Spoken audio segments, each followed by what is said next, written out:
Have you ever felt like your workspace was really just getting in the way of your productivity? Well, today we're going to talk about how you can switch up your environment to really switch up your productivity levels. And I'll share some tips that you can actually implement right away. Nothing that's too fancy or too complicated. We're not looking at a major overhaul here. Just some tweaks that you can make to your workspace to really show how small changes can make an impact on your productivity. Welcome back to my channel. For those that are new here, my name is Tara. I'm your go-to strengths-based productivity and success coach. My mission here is to help ambitious and overwhelmed millennials reclaim control of their time, find their purpose again, and turn their hot messes into hot successes.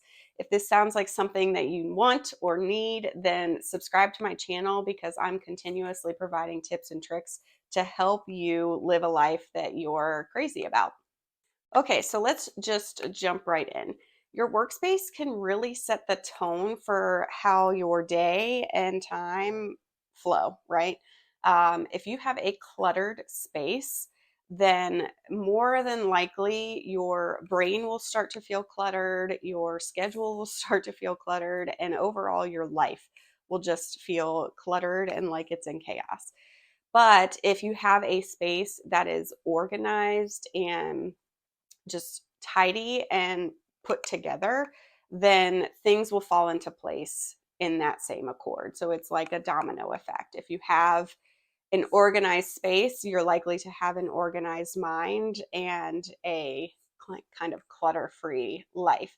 It's one of those concepts, kind of like if you build it, they will come kind of thing. So if you have more clutter around you, that is going to heighten your sensitivity to clutter in your life in other aspects. And the same goes for having an organized and more intentional, if you will, space that allows for an open space for creativity and innovation. And also, it helps with decision making. And um, as we're here to talk about, it helps with productivity as well. So, let's explore some practical tips that you can implement to help get you from that cluttered chaos workspace area to that more peaceful, productive space. So, your first step is obviously going to be to take a look around in your space and kind of do a surface level assessment of how your space is currently, what the status of it is at this moment. Is it a space that really inspires you, that you're excited to go into every day and get to work? Or is it more of a space that drains you? Or sometimes in the case, is it a space that you avoid because it's just so cluttered that you just don't even know where to begin, or it's just not the space that you had dreamed of or envisioned when you started working? That assessment ahead of time really helps to narrow down your focus and to know where you need to prioritize as far as these strategies and how to turn your workspace into that productive, peaceful place that you're looking for, or that would be helpful for you in your season of life. So once you do that initial assessment, then you can kind of start to look at the physical aspects of your space. First things first is thinking about furniture placement and where you want things to go. A lot of recommendations are to place your desk in what's considered the command position. This is where you can see the door. It gives you a sense of control over the environment. It also does help to reduce those kind of pop up distractions. Although for me, my space is a little tiny, it's not a huge room, and to be able to put my big desk to be able to face the door just didn't work for my space. So I instead not negotiated, I kind of turned things around and flipped the script a little bit and put my desk to where at least I can see out the windows. So this way it still helps me feel connected to what's coming and going. And I also just generally feel connected to the outside world. So that's really important. Another important piece when you're thinking about furniture too is your chair. Your chair is going to be so important. And I know this because I spent a lot of time fighting this to my core. I am very much about aesthetics. I like a beautiful space. In case you can't tell by behind me, I just like to keep things cozy and cute. And most computer chairs don't fit the bill when it comes to that. And my husband, he was my boyfriend at the time, bought me this really cute computer chair. It fit the aesthetic of my desk. It went well with the rest of my decor, and it was just really cute, and I liked it. And sitting in it for an hour or two at a time, not a problem. But I started to learn when I started working from home that sitting in it for 8 hours a day was wrecking my back. And I just recently turned 40, and so my body is rejecting me in so many ways. And I have learned that I really need to care for my lower back and I need to be supported in that area. So I had to get a more supportive chair. And even then, I still fought it.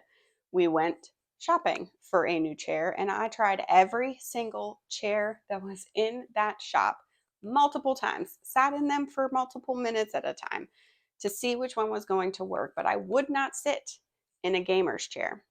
I just refused because it was not aesthetically pleasing to me. And wouldn't you know it, by the end of our shopping trip, we went home with a gaming chair. Y'all, there is a reason why gamers can sit for 12 plus hours a night, a day, whatever, and feel comfortable. It's because these chairs are built for them. And so if they are built for them, then they are built for me in my office. And I quickly got over my aesthetics because my back was more important than how pretty it was. Also consider how to maximize your space, especially if it's a smaller space like mine. Consider vertical use of space. So, shelving, bookshelves, anything like that, using that wall space will really help to maximize that space. Another thing, too, to consider is how you're using furniture that has multiple purposes or at least serves you in multiple ways. In our office, we also use this as a guest room. So, we have a couch in here that is great for when I want to do some easy, kind of low energy tasks. That's one of my zones for that. But it's also a pull-out couch, so it can turn into a bed whenever we need it, whenever we have guests. Same with my desk. I have a stationary desk, just one that a friend of mine built for me. But I wanted to be able to have a standing desk. So I also added a kind of converter that I could just place on top of my desk. So that way, whenever I felt the need to stand, once again for my back, because apparently I'm old now, then I can lift up my standing desk and it serves that purpose. So finding ways to maximize your space, but also utilize the furniture that you have. So that way it's serving the purpose for you will help to create that space, that the physical space, I should say, that you are not creating, that you're wanting. Quick break here. If you're loving these tips and want to go deeper into leveling up your productivity, check out my Effortless Productivity course. It is packed with tips and strategies on how to streamline your workflow, amp up your productivity, and generally just get more done with less energy and less time. So I'll add the link in the description below so that way you can check it out. And you know I'm going to say it because I always say it, but make sure that you regularly declutter your space. For me, the worst thing is having papers all over the place. I really just, it's one of my pet peeves. And so I really intentionally, at least once a week, file away all the papers that I have or have collected throughout the week. But another thing too is to like minimize your tchotchkes, minimize the things that you don't actually need for work on your desk space. You can have them in your area, in your workspace, but think about your desk space and what you actually need. Do you need those 10,000 pens? Probably not. Don't get me wrong, I love me a good pen set, but the truth of the matter is, I am not talented enough to write with multiple pens at one time. I really can only write with one pen, and I assume the same for you all. So consider that as well, of minimizing those items that are on your desk, because all the clutter that you're seeing, as I talked about earlier, is really impacting the mental clutter in your mind. So, the more clean of a slate that you can start with, the better when it comes to creating that peacefully productive place that you can work in. And another tip that I really like to consider for productivity with your space is to think about how you can incorporate movement into your space. So, I already mentioned my standing desk converter that has made a huge difference in my life, but I've also added a space on the side of my desk that has a walking pad that I can, when I do my breaks, I do my work sprints, right, for 25 minutes or longer, depending on what I'm working on. And then I make sure to incorporate 5 to 10 minute breaks after each sprint. I hop on that treadmill, that walking pad, and get a few steps in, because that helps me keep energized. It keeps my blood flowing. It gets me up and out of the chair. And that's intentionally why I put it to the side of my desk rather than having it under my desk, because I want to also step away from the computer for a little bit, because that's so important for my eyes and for my neck and all that posture piece, to take a step away from the computer every few minutes, and just for a few minutes. I also make sure that I have space to stretch, because that's really important for me too. Once again, back issues, I need to stretch like 3 to 4 times a day. So I make sure that I have incorporated room in there. So think about how you can incorporate movement into your space. It doesn't have to be anything huge. Maybe it's just a yoga mat to the side of your desk with some resistance bands, or maybe it's sitting on one of those Bosu balls every once in a while instead of your computer chair. Whatever that looks like, really just think about, where can I add movement into my space that isn't going to require too much effort, but is going to encourage me to get up and step away from my desk for a little while. Also, don't forget to consider about all 5 of your senses. I talk about this a lot as far as with my clients. Like, you want to make sure that you're in tune with all 5 of your senses with your productivity, because believe it or not, the way you feed into your senses really has an impact on the way you work and how productive you are. So think about, like the smells and the scents that you may want to have around you. For instance, like peppermint really helps to boost focus and bring energy. Um, you have scents like lavender that help instill a sense of calm. So, depending on what tone you want to set for your workspace, that may determine the scent that you want to have. And that's the beauty of having an essential oil diffuser in your space, is that you can bring those scents into a more sterile type of work environment. Also think about like acoustics and sound, and do you need complete silence? Some people function really well that way. Or do you need a little bit of ambient sound, maybe lo-fi beats or a white noise machine to help you stay focused? Whatever that looks like for you, you have to know what your strengths are in that area. But think about, what are your ears hearing? What's your nose smelling? What are your eyes seeing as far as light? That's also very important. Natural light is huge. We all know that. But many spaces don't have the ability to have natural light. So that's when you want to think about, what other lighting can you bring in that will mimic that natural light. Also think about colors too. So you may be able to paint in your space, but you may not, but you can still bring in colors that are more energizing, or you can also bring in colors that are calming. So colors like yellow or oranges really help with creativity and energy.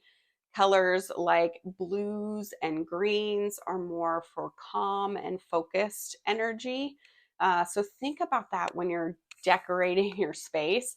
What colors can you bring into your space that will speak to the energy that you want to bring into your space? Okay, my next quick tip is to set up zones within your space. It doesn't have to be a huge space to set up zones to help with your productivity, but also more importantly, to help with your focus. So make sure you have a zone that's set for deep work.